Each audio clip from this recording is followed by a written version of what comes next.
ఉన్నాయి జ్వరాలు ఎక్కువ ఉన్నాయా? ఇప్పుడే ఎందుకున్నాయి చెప్పు చెప్పు ఎవరో చెప్పు. Okay very good. వర్షాకాలం కాబట్టి వర్షాలు నీటి కలుషితమైన నీరు తాగడం వల్ల మనకి నీటి వల్ల వచ్చేటువంటి వ్యాధులు టైఫాయిడ్, కలరా, విరోచనాలు మొదలగు వ్యాధులు వస్తాయి. అలాగే దోమల వల్ల వచ్చేటువంటి వ్యాధులు కూడా ఈ కాలంలో దోమలు ఎందుకు వస్తాయి? మనకి ఎక్కడ పడితే నీటి నిల్వలు ఉంటాయి కాబట్టి ఆ నీటి నిల్వల్లోనే దోమలు పడతాయి కాబట్టి అవునా మన దోమలు ఎక్కువగా మన ఇంటి ఆవరణలోనే పెరుగుతాయి. అందువల్ల ఈ సీజన్లోనే వర్షాకాలంలోనే దోమల వల్ల వచ్చేటువంటి వ్యాధులు అయితేనే నీటి వల్ల వచ్చేటువంటి వ్యాధులు అయితేనే ఈ కాలంలో బాగా ఎక్కువ ఉంటాయి. దానికి మనం ఏం జాగ్రత్త తీసుకోవాలి? నీటి వల్ల వచ్చేటువంటి టైఫాయిడ్ జ్వరాలు కానీ మనం రాకుండా ఉండాలి అంటే మనం ప్రతి ఒక్కరు కూడా కాచి చల్లార్చిన నీళ్లు తాగాలి. అవునా? బయట ఎన్ని కలుపుబాటులున్నా కాచి చల్లార్చిన నీటిని మించి లేదు. మీరు ఇంటికి వెళ్ళిన తర్వాత అమ్మ నాన్నతో ఈ నెల రోజులు వర్షాకాలం అంతా మాకు కాచి చల్లార్చిన నీళ్ళే ఇవ్వండి అని చెప్పి మీరు అడగండి. ఓకేనా? అలాగే మీతో కూడా అమ్మ నాన్నకి కూడా కాచి చల్లార్చిన నీళ్ళే తాగమని చెప్పాలి. మీరు ఎందుకు చెప్పాలి? మీరు చదువుకున్నారు, ఇక నేను చెప్పింది మీకు అర్థమైంది కాబట్టి దీనివల్ల వచ్చేటువంటి ప్రమాదం వాళ్ళకి చెప్పాలి. మీరు కాచి చల్లార్చిన నీళ్ళు తాగమనాలి. ఓకేనా? అలాగే దోమల వల్ల వచ్చేటువంటి దోమలు ఎక్కడ పెరుగుతాయి? నీటిలో పెరుగుతాయి. ఇప్పుడు వర్షానికి నీరు ఎక్కడ ఉంటుంది? మన ఇంటి చుట్టూ ఆవరణలోనే. మనం రుబ్బు రోడ్లు ఉంటాయి, మాకు అందరికి ఇంట్లో మిక్సీ రావడం రుబ్బు రోడ్లు ఎవరో వాడలేదు, కానీ బయట వరండాలో ఉంటుంది. వర్షం నీరు ఆ రుబ్బు రోడ్లో చేరి అందులో దోమ గుడ్డు పడుతుంది. అలాగే మనం తాగి పడేసిన కొబ్బరి కొండాలు, బిర్యానీ తినేసి పడేసిన కొండలో, పగిలిపోయినటువంటి బకెట్లు, మీరు ఆడుకునేటువంటి టైర్లు, ఏమా అంటే మనం వాడి పడేసినటువంటి వస్తువులు, వృధాగా పోయేటువంటి వస్తువులన్నింటిలో కూడా నీరు నిల్వ ఉండడానికి కారణమైనటువంటి వస్తువులన్నీ కూడా బయట ఉంటే దాంట్లో వర్షం నీరు చేరి దాంట్లో దోమ గుడ్డు పెట్టి దాంట్లో దోమ పెరిగి మళ్ళీ పుడుతుంది. అలాగే ముఖ్యంగా ఫ్రిడ్జ్లు ఎంతమందికి ఉన్నది? ఇంట్లో ఫ్రిడ్జ్ ఎంతమందికి ఉన్నది? Okay very good. మీ ఫ్రిడ్జ్ వెనకాల వాటర్ దిగుతుంది ఎప్పుడైనా చూసారా? మీ ఫ్రిడ్జ్ వెనకాల చిన్న ఎంత డుక్కు ఉంటే డుక్కులో వాటర్ వస్తుంది. వాటర్ తీసారా ఎప్పటికైనా? దాంట్లో ఈ పురుగులు ఉన్నాయా?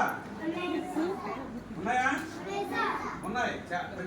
వారం రోజులు మించితే ఖచ్చితంగా ఫ్రిడ్జ్ వెనకాల వాటర్లో ఈ పురుగు కాదు, దోమ గుడ్డు పెట్టిన తర్వాత కనిపిస్తున్నది. ఎలా కనిపిస్తుందో ఇలా కదులుతున్నాయా? చూడండి కదులుతున్నాయా? ఇవన్నీ కూడా దోమకి 4 స్టేజ్లు. ఫస్ట్ గుడ్డు పెడుతుంది, గుడ్డు పెట్టిన తర్వాత సెకండ్ స్టేజ్ లార్వా అంటారు. ఓకేనా? ఈ లార్వా స్టేజ్లో 2 రోజులు ఉన్న తర్వాత ప్యూపా నుంచి దోమ 4వ స్టేజ్లో వస్తుంది. ఈ లార్వా స్టేజ్లోనే మనకి రుబ్బు రోడ్లోని, ఈ పాడైపోయిన పాత సామాన్లోని, టైర్లోని, ముఖ్యంగా మన వెనకాల మన ఫ్రిడ్జ్లో వెనకాల ఉన్నటువంటి వాటర్ బాగా ఎక్కువ కనిపిస్తుంది. అవునా? మనకి డెంగ్యూ, ముఖ్యంగా ఏంటంటే డెంగ్యూ కలిగించేటువంటి దోమ చాలా తెలివైంది, చాలా అందమైంది, చాలా ఖరీదైంది. తెలివైంది అని ఎందుకన్నారంటే అది మంచినీటిలోనే పెడుతుంది గుడ్డు, బయట ఉన్న మురికి కాలంలో గుడ్డు పెట్టదు.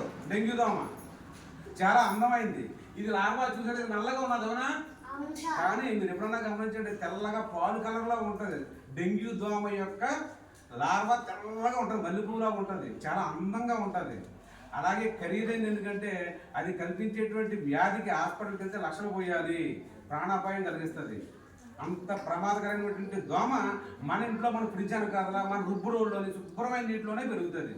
అర్థమైందా? దీన్ని మనం ఈ లార్వా స్టేజ్లోనే దీన్ని నేలపై పోస్తే నీటిలోనే పెరుగుతుంది. నేలపై పోస్తే వితిన్ సెకండ్స్లో చనిపోద్ది. మన లార్వా స్టేజ్ మీద మనం చంపిస్తే సరిపోద్ది. అవునా? మనకి ఆ జ్వరాలు రాకుండా మనల్ని కాపాడుకోవచ్చు. మీరు ఇంటికి వెళ్ళిన తర్వాత ప్రతి ఒక్కరు కూడా అమ్మ నాన్నతో చెప్పి మన ఫ్రిడ్జ్ వెనకాల ఇవి చూడండి లార్వా ఉంటుంది, రుబ్బులు ఉన్నాయి అని చూసి లార్వాను గుర్తించి, ఇందాక చెప్పాను కదా ఫోన్ ఆపరేటింగ్ వచ్చిన ప్రతి ఒక్కరు ఫోటో తీసి చిన్న వీడియో అయినా తీసి నా నెంబర్ ఇక్కడ ఇస్తాను. ఎందుకంటే మన విద్యాశాఖ మంత్రి నారా లోకేష్ గారు ప్రతి విద్యార్థులు చైతన్యం చేయమని, వాళ్ళని పార్టిసిపేట్ చేయమని. మీరు ఎవరింటికి వెళ్ళద్దు, మీ ఇంట్లోనే శుభ్రం చేసుకున్నది మీరు ఫోటో తీయండి. ఓకేనా?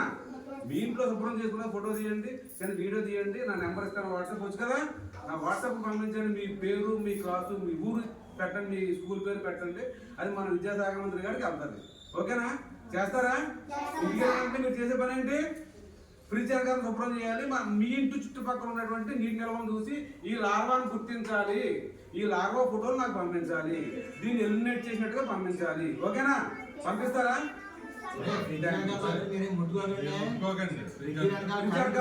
అమ్మా నాన్న తీయమని మీరు ఫోటో మీరు ఎలిమినేట్ చేసినట్టు ఫోటో పెట్టండి. కరెంట్ సప్లై పెద్దవాళ్ళే మీ నాన్నగారిని మీ అమ్మగారిని కానీ తీయమన్నాడు. అంటే మీరు వెళ్ళకూడదు. ఫ్రిడ్జ్ కానీ టీవీ కానీ కట్టేసిన తర్వాత ఇంకా 45 నిమిషాలు కరెంట్ ఉంటుంది. 40 నిమిషాల పాటు కరెంట్ అలా ఉంటుంది. మనం కట్టేసాం అనుకుంటాం, కట్టేసిన తర్వాత కూడా ఉంటుంది. ఒక 40 నిమిషాలు ఉంటుంది అటు కానీ ముట్టుకోకూడదు. నా ఫోన్ నెంబర్ అక్కడ ఉంటుంది. అందరూ బుక్ కొబ్బరి బొండాలు టైర్లు అలాంటివి లేకుండా ఏదైతే శుభ్రం